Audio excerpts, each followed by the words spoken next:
Hey, coucou. Comment ça va? On se retrouve de bon matin à l'aéroport de Lima. Il est 4h42. On s'est levé à 3h ce matin pour pouvoir prendre l'avion direction Cusco. Du coup là on est à l'embarquement. On a passé les portiques de sécurité. J'ai jamais vu un portique de sécurité aussi complet, on va dire. Donc en gros t'avais les tapis, tu sais, où tu fais tout dérouler pour que tu mets tes affaires, équipées fiscales dedans. C'était un truc dernière génération, ultra automatisé, ultra précis surtout. Mon sac il s'est fait mettre sur le côté direct pour un petit pot de crème. Crème pour les mains. Et je pense heureusement que j'ai une tête de gringo comme on dit. Parce que si j'avais été péruvien, on m'aurait contrôlé. En même temps ils ont pas tort parce qu'on voyait les bacs à côté des objets qui avaient été refusés. Portique de sécurité, et il y avait des katanas, des couteaux, des ciseaux, enfin bref. Les gens ils font les oufs avec ça quoi. Je pense que il y a un petit lien avec le trafic de drogue, parce que je sais que le Pérou est un grand exportateur de pavot, il me semble. Je suis pas sûr de mon coup. Je vais vérifier l'info quand même avant de te mettre ça, mais il me semble que c'est un des plus gros exportateurs de pavot. Donc ça expliquerait pourquoi les portiques de sécurité sont aussi renforcées. Et là on va direction Cusco quoi. Allez, je te retrouve après. Salut, moi c'est Yves-Marie, je suis un petit breton qui n'est jamais sorti de l'Europe, mais j'ai eu l'occasion de partir 6 mois à l'autre bout du monde, en Amérique du Sud. Alors dans cette série d'épisodes, je t'emmène avec moi à la découverte d'un continent incroyable, de mes galères, de mes rencontres, et surtout d'un voyage qui changera ma vie. Allez, installe-toi bien parce qu'avec Pedro on décolle maintenant, et on te souhaite un bon épisode. Coucou les gars, on est arrivé à Cusco. Je pense que c'est l'étape que j'attendais le plus de ce voyage au Pérou, et pour l'instant je suis servi. On remercie Camille pour le Airbnb de fou qu'elle a réservé, et on a shotgun la meilleure chambre je pense. Je vais te faire un peu la visite et tu vas me dire à ton avis combien on paye chacun pour une nuit. Regarde, là c'est notre chambre avec vue sur les montagnes quoi. On a même un petit balcon derrière, un grand salon, le jacuzzi et tout le bazar. Enfin, je vais pas te faire la totale, mais non, on se met bien, ce serait bien. Et du coup, la réponse c'était on paye 6,70€ par personne par nuit, ce qui fait pas beaucoup. Là, on va rester 3 jours à Cusco avant de partir pour le Salcantay Trek. Je sais pas si ça se dit comme ça. Et non, ça va être incroyable. De tous les gens qui sont allés au Pérou, tous ils m'ont dit que Cusco c'était une ville incroyable, qu'ils avaient tous kiffé. Donc j'espère que je vais kiffer aussi. Mais tu vois, Paul Garnier m'a dit que c'était incroyable. D'autres gens que j'ai vus pendant l'Erasmus là, qui sont allés m'ont dit que c'était fou. Et que 4 jours c'était clairement pas assez. Dans le Uber on a vu un petit peu, il avait une démo de toutes les activités, enfin flyers avec toutes les activités qu'on pouvait faire. Et il y a une masse de trucs. Donc à deux doigts de me dire finalement peut-être pas aller à Lima, peut-être chiller un peu plus à Cusco, je sais pas. On va voir un petit peu vos 3 jours. Pour l'instant, on nous avait dit que l'altitude ça tabassait. Pour l'instant ça va, hein, tranquillou bilou. Bon c'est bon, on est sorti là. On part un peu voir, explorer un peu le centre de Cusco, voir un peu ce qu'il y a. Pour l'instant c'est sympa, il y a une bonne petite ambiance. Les prix sont tellement moins chers que à Lima, Paracas, ce qu'on a fait avant, c'est intéressant, j'ai envie de m'arrêter manger partout. On est allé manger tout à l'heure le petit déjeuner, tu vois, pour 20 sols, ce qui fait l'équivalent de, tu divises par 4, 5€. J'ai mangé un énorme plat de frites, riz et gros poulet pané un petit peu. C'était délicieux, je me suis pété le ventre. Et c'était comme on dit ici, muy rico. Et là mec, on se balade un peu. Putain, ça klaxonne dans tous les sens, hein. On est toujours au Pérou. Mais là ouais, l'altitude tu la sens passer un peu, hein. D'ailleurs je te l'ai même pas montré. On a récupéré Maxence, le grand dadé là, et la Camille. On est en plein milieu de l'Inca Market et il y a plein de trucs à vendre. Ce qui est ouf c'est que des motifs un peu péruviens. Tu sais, un peu ce qu'on s'imagine, les cités d'or, les cités Vencia, tout ça. Tout est super coloré. Tout se négocie de fou. Je pense qu'ils voient qu'on a des têtes, on a des têtes de gringo, ils savent qu'on va mettre le double du prix, voire le triple. Mais regarde un petit peu ça, il y a un peu de... Ouais, je vais tourner, je vais dire j'ai fait un tour, un peu de j'ai tout vu partout. des trucs, je l'ai vu à 60 là-bas. Là, il y a des trucs à manger, hein. Il y a peut-être des trucs là. On va voir un peu. Il y a l'air d'avoir. Ça aussi. Ça a l'air énorme.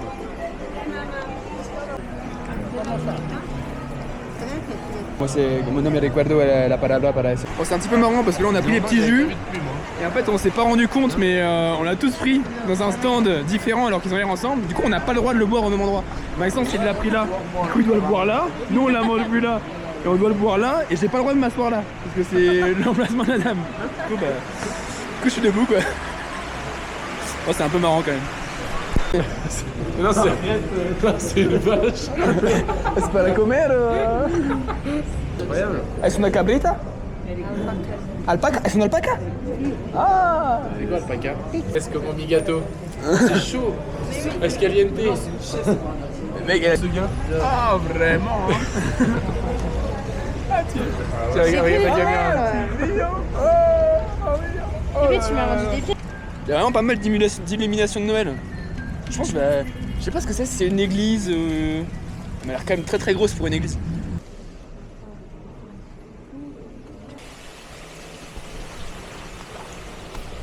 C'est une vraie crèche. Putain, la vache, nous on a des crèches, mais celle-là, je l'ai jamais vue une comme ça. Elle est énorme, guette. Carrément, c'est un petit village. Là pour l'instant sur Cusco, mes impressions, on me l'a beaucoup vendu. Paul, tu me l'as beaucoup vendu. Lorenz me l'a beaucoup vendu. Donc je m'attendais à beaucoup. Et là pourtant regarde, on est sous la flotte, il fait un temps de merde, il fait froid. Et on adore, et je kiffe. Non j'adore, beaucoup de cœur sur Cusco.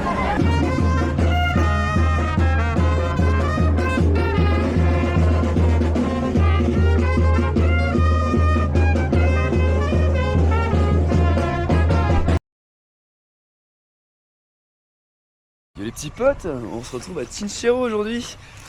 On commence la petite visite de la vallée des Incas. Et là en gros, faut qu'on achète les billets et tout le bazar. J'espère qu'on va pouvoir avoir le tarif étudiant.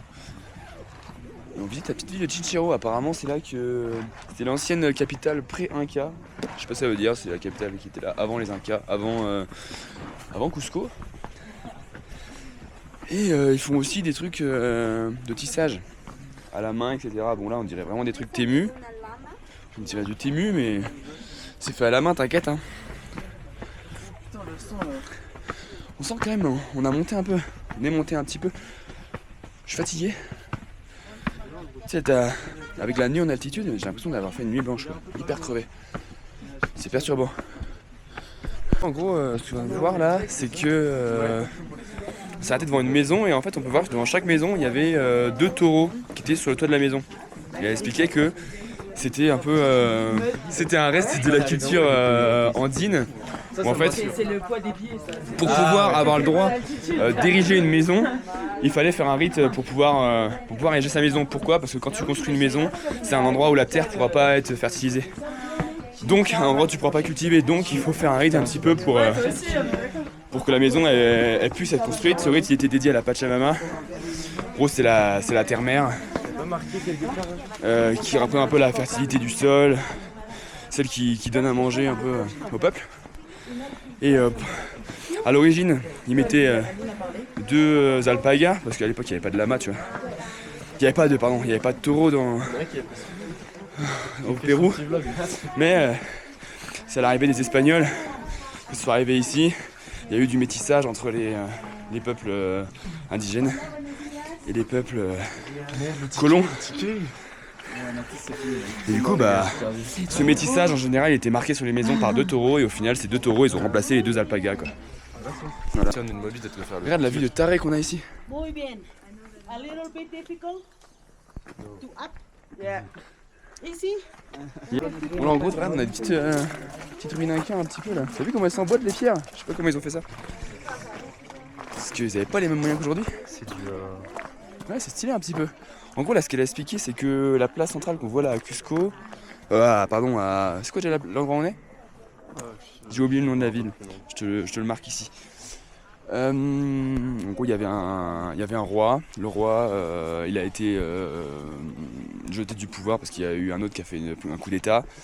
Il a fait un coup d'état, il a pris le pouvoir, et puis après, en fait, quand il a vu au loin que les Espagnols ils arrivaient, ils commençaient à tout détruire. En fait, il a pris l'or et il s'est barré dans les montagnes, il a brûlé la ville. Quand les Espagnols sont arrivés, ils ont pris le lieu et puis ils ont installé leurs bâtiments, des églises, etc. pour catholiser, je sais pas si ça se dit, le peuple. Là, elle explique qu'en gros, quand on parle des Incas, en fait, on a tort, en fait, parce que Inca, ça désigne seulement le mec qui est au pouvoir, pas du tout le peuple. Le peuple, c'est le peuple quechua ou le peuple andin. Ouais, en gros, ce qu'elle dit, c'est que, un peu comme en Europe, hein, le pouvoir a été transmis de génération en génération par l'aîné de chaque roi. Un peu comme partout, quoi. Et sans ceci, il essaie de se souvenir des informations pour son blog. Ah, moi, je me souviens de ouf. Hein. Là, ce qu'on voit, en gros, ce qui est autour de la place, c'est des espèces des endroits de stockage, donc de grains, en fait, de réserve des provisions. Parce que, comme ils disent, la Pachamama, enfin la terre-mère, les cultures, elles produisent pas de manière continue tout le temps. Il peut y avoir des périodes de crise, on va dire. Et du coup, ils faisaient du stockage. Ils stockaient, et pas seulement du grain, ils stockaient aussi des alpagas, des animaux, pour pouvoir survivre en cas de crise. Et d'après ce qu'elle a dit, là, ils pouvaient survivre durant 4 ans, sans avoir à rien cultiver avec les réserves. Donc, pas mal, sacrément organisé les pépères. Et ce qu'elle dit aussi, c'est que, en gros, il y a l'arrivée des Espagnols et la conquête des Espagnols du territoire sud-américain, et leur victoire, le fait que leur victoire elle a été aussi rapide, elle est aussi issue d'un concours de circonstances, parce que à l'époque, en gros, il y a eu 18 Incas, du coup, 18 rois des Andes, rois quechua. Et au moment où les Espagnols sont arrivés, ils étaient en pleine guerre, c'était en pleine crise parce que le pouvoir était séparé en deux. Il y avait 2 frères qui se battaient pour pouvoir récupérer le pouvoir. Et quand les Espagnols sont arrivés dans une période où tout était divisé. Du coup, plus simple pour eux d'arriver, quoi. Même si bon, il y avait quand même une sacrée différence culturelle entre les deux. Regarde un petit peu le paysage de taré qu'on a. Donc voilà, tu vois, on a vu les différentes terrasses et en gros, elles avaient plusieurs intérêts, ces petites terrasses que tu vois. C'est en gros le fait de sculpter la vallée un peu en escalier. La première, c'était déjà pour les cultures, pour l'agriculture. Ça permet de créer différents microclimats au fur et à mesure de la montée sur les hauteurs pour pouvoir bien stabiliser les cultures et pouvoir cultiver correctement, quoi. Et le deuxième intérêt, c'était, en gros, vu que les populations elles étaient sur les cerros, sur les hauteurs, ça évitait l'érosion. Ça permet d'éviter l'érosion en créant différents niveaux qui permettent de protéger la montagne de l'érosion. Et aussi, du coup, de protéger les maisons qui étaient sur les autres versants, etc.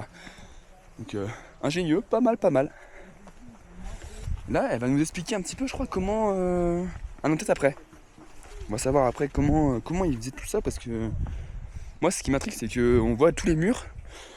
Les pierres, elles sont posées les unes sur les autres. Elles s'empilent bien en millimètres. Mais il n'y a aucun ciment, il n'y a rien pour les tenir. Et c'est toujours là, quoi. Je sais pas, c'est une petite question que je me pose. Mais bon, dès que je lui pose une question, elle m'envoie chier. Donc j'arrête de poser des questions. Ouais. En gros, là, on a des alpacas et lamas. Ça, c'est un lama. Ils ont le nez qui est beaucoup plus long. Et les alpacas, ils font beaucoup plus de poils. En général, pour faire des vêtements, on utilise des alpacas ou des bicunias, c'est ce qu'elle m'a dit. Par contre, les bicunias, apparemment, c'est beaucoup plus cher, c'est beaucoup plus rare. Là, on est arrivé aux Salinas. En gros, c'est une zone où ils fabriquent du sel. Et on a comme tu as vu un petit peu tout à l'heure quand je t'ai montré différentes terrasses sur le flanc de la falaise. Sauf que là, en fait, c'est des espèces de petites cuves dans lesquelles ils font du sel, quoi. Un peu comme Guérande, mais dans la montagne. Donc ça n'a rien à voir, c'est pas comme Guérande. C'est stylé. Et ce qui est impressionnant, c'est c'est la couleur qui est vraiment toute blanche. On voit que c'est vraiment du sel cristallisé, quoi. Ça contraste un peu avec la couleur de la montagne, regarde un peu ça. Tu vois vraiment les bassins blancs. Et tu vois des bassins qui sont un petit peu plus marrons. Ça doit être parce que hier, il a plu énormément. Et le fait qu'il y ait de la pluie, ça dilue un petit peu le sel, ça le remélange. Parce que tu as de l'eau qui tombe, donc forcément. On voit bien ici, là, toutes les mines de sel. Il Il y en a 5000 d'après madame péruvienne. Truc de piscine. Madame Lily, ouais. Il y a 5000 piscines, ouais. Là, c'est en gros, ils faisaient des tests. Ils faisaient des tests là-dedans d'espèces, genre avec les différents niveaux, t'as différents microclimats. Et en plus, t'avais genre des mecs, c'était un peu des scientifiques de l'époque. Ils mélangeaient les espèces, ils les essayaient ici pour voir si ça fonctionnait bien et tout. Ça, stylé. On va enfin entasse voyage. Cette petite visite pour manger un petit bout. Là, objectif, on a 45 minutes pour se péter la panse. 14 minutes. Donc là, on part sur le round 1, première assiette. C'est parti. Bon, allez, second round, deuxième assiette. On repart. Bah, tu vois, là, comme Maxence vient de nous informer, on est à Ollantaytambo. C'est une des rares dernières villes Inca qui est encore habitée aujourd'hui. Ah, c'est marrant, il y a de l'eau et tout qui coule. C'est les canalisations Inca qui marchent encore. C'est fou ça, dis donc, hein. Ils étaient forts ces Incas. Et là on a des... pareil, le même truc, hein. Les Incas étaient très terrasses. Toujours des terrasses. Apparemment c'est le point de départ le plus important pour aller au Machu Picchu. En train. Parce que nous, pour le Salcantay, on n'ira pas par là. Ouais, donc comme je t'ai dit tout de suite là, on est au Temple du Soleil et c'est là qu'ils faisaient leur rite, que les Incas faisaient leur rite un petit peu religieux. Et en gros, ouais, c'est ici qu'ils faisaient leur rite un petit peu religieux. Et il y avait une autre fonction à cet endroit, c'est que il est dans un axe au creux de la vallée où on voit bien le lever du soleil jusqu'au coucher du soleil. Ça, c'est vachement pratique. Ça permet d'éclairer un espèce de calendrier solaire qui était affiché sur le mur. En gros, je sais pas si tu vois la forme un peu, on la retrouve partout un petit peu dans l'Amérique latine. On l'a vu aussi en Argentine, la forme un petit peu comme ça là. C'est un symbole andin qui est assez important. Normalement sur le mur il y avait des espèces de statues d'animaux. Et en fait l'ombre que projetait la tête de la statue de l'animal, elle a été projetée sur un des coins du calendrier, en fonction du coup de la période de l'année. Ça permettait de savoir un petit peu à quelle partie de l'année fallait planter telle ou telle chose, quand il fallait mettre les patates, les poireaux, les carottes. Je sais pas s'ils avaient des poireaux ou des carottes, mais en gros t'as l'idée quoi. Ça permet d'avoir des repères temporels pour que les cultures.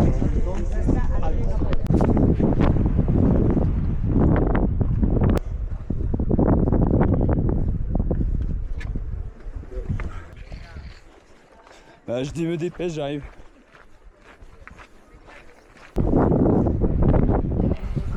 Regarde ça comme c'est stylé quand même. En plus il fait beau. On voit vraiment toutes les terrasses qui ont été construites. Je sais pas si je t'ai dit, mais tout l'édifice qui est là, il date de l'ère quand même pré-Inca. Donc avant la construction de la civilisation Inca quoi. C'est vraiment un truc de ouf. Ça dénote vraiment avec ce qu'on peut voir en Europe. C'est vraiment différent. C'est cool, ça fait changer d'air.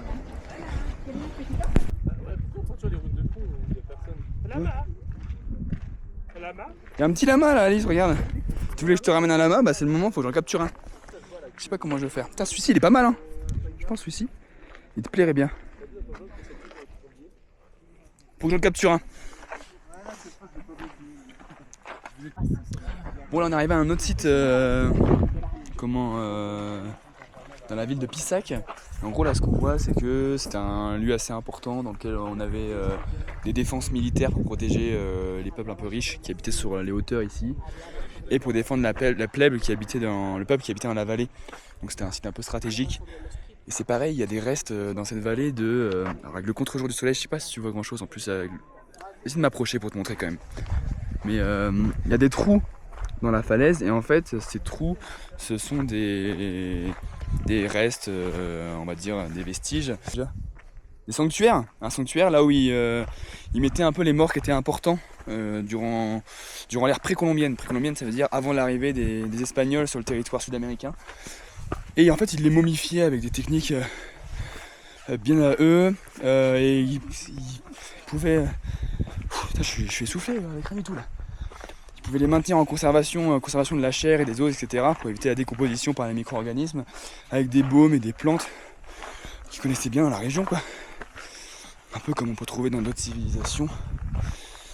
Et ce qui se passe c'est qu'on n'en retrouve plus beaucoup des momies parce que en général elles étaient ornées de bijoux qui de choses en or, parce que dans la civilisation Inca, l'or et l'argent, et sud-américaine de manière générale, l'or et l'argent n'avaient pas de valeur financière comme on l'entend, ça n'avait pas vraiment de valeur d'échange pour marchander, c'était purement spirituel, religieux et décoratif. Mais ce qui se passe, c'est que quand les colons sont arrivés, il y a eu beaucoup de chercheurs d'or qui étaient à la recherche des cités d'or. Un peu comme le dessin animé, tu vois. Et ils sont tombés sur ces sanctuaires et ils ont pillé tout de l'or et les momies. Donc en fait là il ne reste plus que les sanctuaires vides. Voilà, faut pas tomber. Hein. Un peu technique là.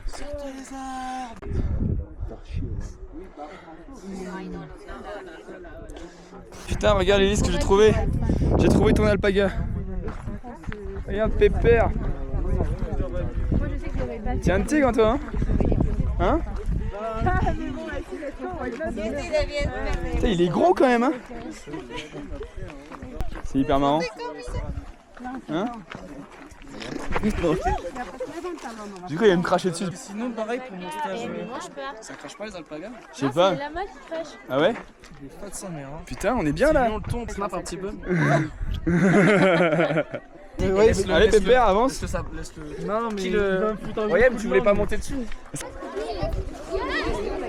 Ouais là le lama il a failli sauter sur un mec mais je pense qu'il panique, il a peur là, on l'a un peu énervé et...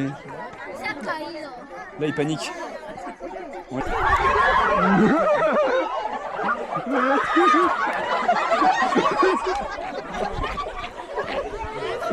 Ouais c'est quoi ce lama de... Là les gars on est au marché de Noël, incroyable. C'est un vrai truc, un vrai musique. C'est incroyable. Il y a vraiment une ambiance de fou pour Noël, ils s'envoient les Péruviens. C'est lui Pachacamac, le mec là-bas. Le mec il a une plume. T'as vu la plume qu'il a un peu? C'est fou parce que au départ je pensais que les costumes traditionnels c'était vraiment arnaque touriste pour vraiment... c'est ça? Les gars, on se fait régaler, ça n'arrête jamais de se faire régaler. Les gars, on se fait régaler de partout. Moi, c'est une pipi qu'il faut réchauffer. Ouais, vraiment, c'est de la piste réchauffée, mais ça a le goût du gratuit. Bah non. Allez, merci. Ça va pas trop de monde. Oh, ça va se voir. Mais depuis tout à l'heure, on se fait régaler de partout. Non, ils nous mettent bien, Et du coup, je te disais, ouais, je pensais que les costumes traditionnels qu'ils avaient, c'était vraiment pour t'arnaquer un peu, tu vois, pour te mettre dans l'ambiance et pour que tu dises, ouais, c'est typique. Mais en fait, on a fait des visites et il y a vraiment des Péruviens qui s'habillent comme ça. Bon, pas comme le mec que tu vois là, c'est pas pareil. Mais, tu sais, avec des costumes, avec des motifs traditionnels.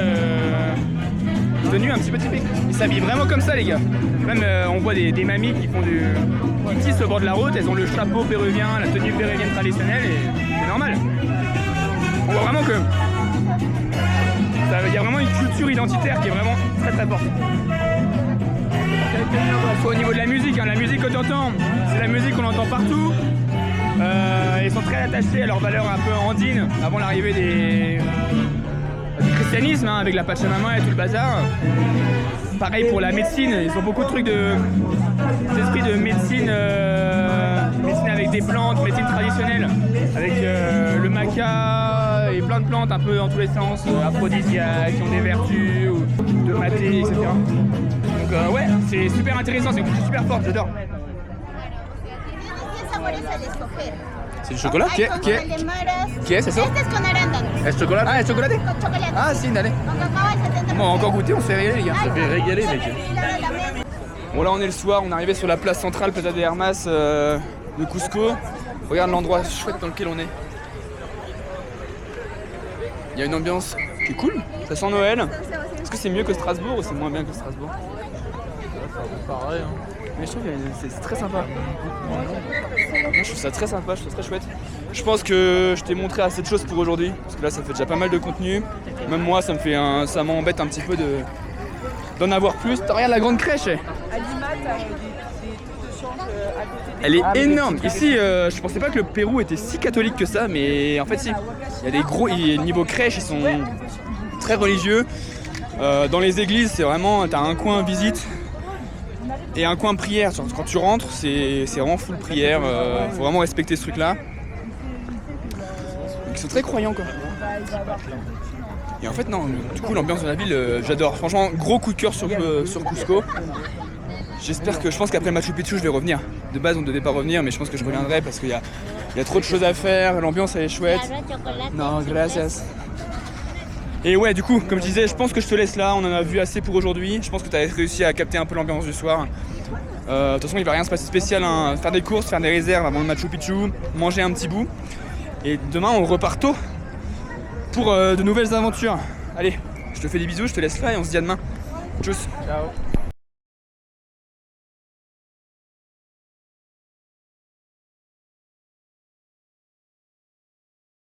Hey coucou, comment tu vas, comment on se retrouve? Il est tôt ce matin, il est bientôt, il doit être 4h. La navette vient de nous récupérer. On est tous bien fatigués dans la navette. Direction la montagne des 7 couleurs. Et j'espère que ça va être chouette, ça va être sympa, on va voir plein de trucs sympas. Et les deux trucs encore plus sympas parmi ces trucs sympas, c'est qu'on a un petit déjeuner qui est inclus, un petit déjeuner buffet. Donc ça veut dire buffet à volonté, on a eu ça hier, c'était copieux. Et ce midi c'est pareil, un repas buffet, donc là on va aller rental et... c'est à peu près 20-25 € de tour. On va se mettre bien. Bref, là je suis complètement fatigué.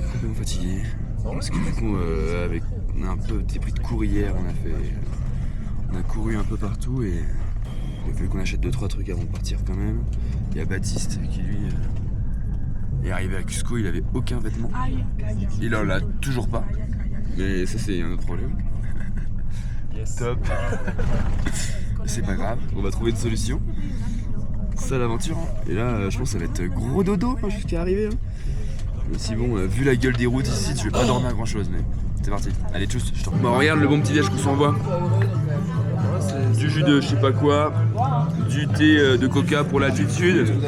Et là, la chiasse de quelqu'un de cette nuit là. Je sais pas ce que c'est, mais celui qui avait l'air le moins pire des trois. En gros, il y avait un espèce de banc, enfin de plateau là. Tu avais 3 boissons, un peu de boissons des Incas. Les 2 premières, elles me parlaient pas trop à l'odeur. Mais la 3e, bon, je dis faut que je la goûte. Donc on va goûter ça. Je vais te goûter ça en live pour savoir si c'est bon ou pas. Bah en fait, oui, si c'est pas bon, tu vas le savoir. C'est vraiment trop bon. On repart sur le second round. Ouais, hein. Il y aura de la neige en plus et... C'est parti. Foutu puce. Plein de la meute. Rejoins la meute. Oh la vache. Bon les gars, on est reparti hein. On vient d'arriver là à la montagne, en bas de la montagne des 7 couleurs. Là on est monté en altitude hein. Là on est bien au-dessus de Cusco, on doit être à 5000, 5100, un truc comme ça. Et là tu le sens.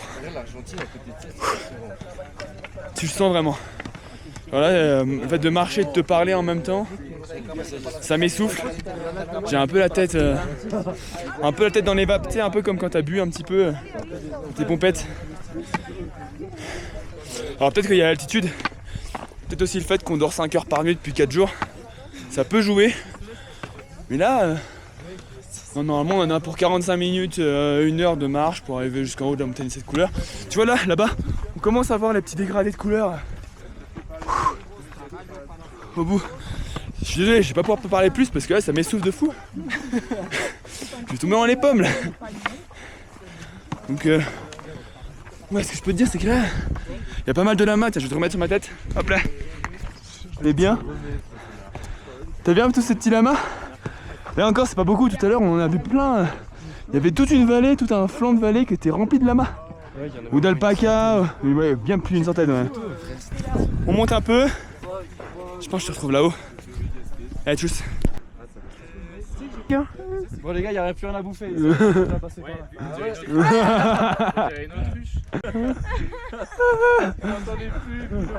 Putain.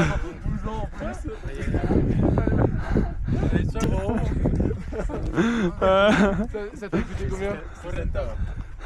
40. Ouais, ça va. Bon, à 10 balles, mais bon. Hein. On y arrive? Regarde ça. Là on voit cette couleur. Ce qui est dingue c'est que le monde, on est parti à 4h du mat. Là il doit être, je sais pas quelle heure il est, je vais te dire. Mais il est super tôt. Et il y a déjà beaucoup de monde, ça doit être quoi après? Par contre la vue est incroyable. Ah, moi ces petits lamas. Ça vaut le coup de venir à pied, ouais. On aurait pu faire dégueulasse, c'est dégoûte. Oh il est posé. Oh t'es bien toi. Hein? Bébé? Ah le pépère il est peinard. Ça va? Il rigole rien en fait. T'es dans le mal Paul? Non, au top. Ouais ça se voit.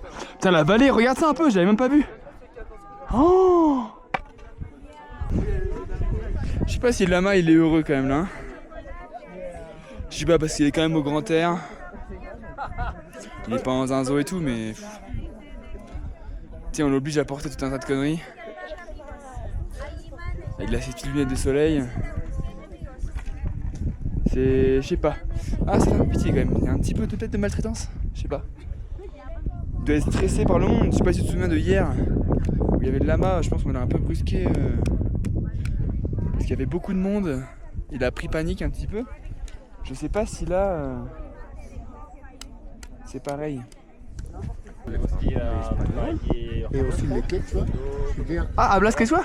Claro, hombre. ¿Puedes aprender una palabra de quechua? ¿Aprenderme una palabra de quechua? ¿Qué quieres que te diga? Oula. Imansuti. Imansuti, ¿qué significa? ¿Cómo se llama? ¿Cómo es que tú te apelles? ¿Y cómo se dice merci? Gracias. Malheureusement, c'est l'espagnol. Il a coupé tous les... Nous sommes conquis. Ok. Et alors, l'espagnol se dice gracias, taitai. O gracias, mamá. Ya. Entonces, eso así. Pero el original quechua que significa gracias o merci Sí. no existe. Ah, ok. No se dice en quechua. En quechua, entonces tú le dices gracias. Ok. Ya. Es como Y no me recuerdo que cómo se dice, cómo te llamas. Imansitunki. Iman Situnki? Iman Iman Sutiki. Sutiki. Iman Sutiki. Iman Sutiki, voilà. Ah, Échala como dicen los... trop bien, trop chouette. Ahora, los colores que ustedes están viendo, según los geólogos, es oxidación de hierro, combinado con diferentes minerales. Por ejemplo, ¿ven el color amarillo? Sí. Eso dicen que es sulfuro combinado con hierro. Ok. El verde es cobre. ¿Ya? El marrón es arcilla con hierro. Y el blanco tiene cuarzos, por eso es el color blanco. Ok. ¿Ya? Esta montaña se dice que miles de años atrás son sedimentos de minerales que se crearon en el mar. Ah, y sí, cuando ok. se forman las montañas, con el choque de las placas tectónicas, sale para arriba. ¿Saben por qué? No. Porque en algunos pueblos antiguamente, para que un chico y una chica se casen, tenían que pasar una prueba. La mujer tenía que pelar esta papita. Y si no pelaba bien, no te podías casar con él joven. O sea, tenías que pasar la prueba. Si no podías, tenías que seguir practicando. ¿Cuál es pelaba? Esta papita. Pelaba, Tenías que pelar esta papa. Sí, Ah, ok. Tiene muchos ojitos. Si no podías pelar, no te podías casar con tu esposa. Por eso se llama la que hace llorar a la nuera. Pour toi, ouais. Regarde, je sais pas si tu te souviens, on était là-bas en haut là. Ouais. Et en fait, on voyait pas très bien parce qu'on était un peu cachés par les roches et tout. Et en fait, c'est un glacier, hein. C'est de la glace là-dedans. C'est pas un glacier pour moi. Quoi? Pour moi, c'est pas un glacier. Bah, c'est quand même gelé, tu vois. Moi, c'est de la neige compactée, quoi. Mec, on dirait vraiment de la glace, hein. Ouais, c'est de la neige éternelle, tu vois. Attends, regarde-moi ça, on arrive, c'est incroyable. On a la vue qu'on voyait tout à l'heure. Juste ici. Ah, les deux, ils sont avec nous là. L'endroit où on était là-haut avec les lamas, le glacier que je t'ai montré tout à l'heure. Et là, il y a un sommet. Et je crois que ça culmine à... Qu'est-ce qu'elle a dit? 6300 mètres. Et guette ça. Là, on va voir un truc de fou. Waouh! Oh, je pense à la caméra, ça rend un truc de taré. Regarde-moi ça. C'est magnifique. En fait, c'est Vallée Rouge, mais c'est vallée rouge, mais en même temps c'est assez vert. Moi je m'attendais à ce que ce soit vraiment sec et très très sec, pas trop de végétation, tu sais, un peu très sableux et tout. Et en fait c'est le cas, mais il y a aussi en bas, dans la vallée, c'est tout vert. Regarde. C'est magnifique. Apparemment la vue est folle d'en haut, donc je vais voir. Bon, on en prend plein la vue, hein. Plein les mirettes.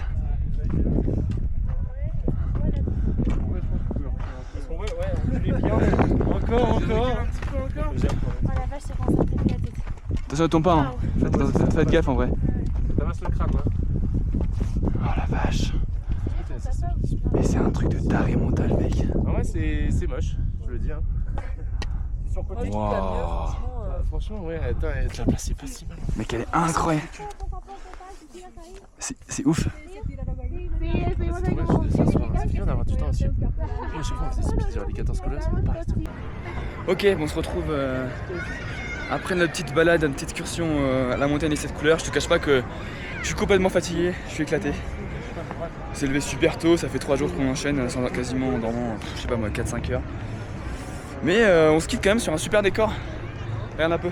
On est au centre de Cusco, là, il doit être 18h à peu près.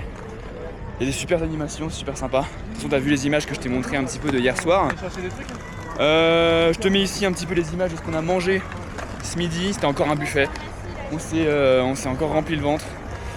Et on était bien fatigués. Je te montre la tête de tout le monde là, après le repas.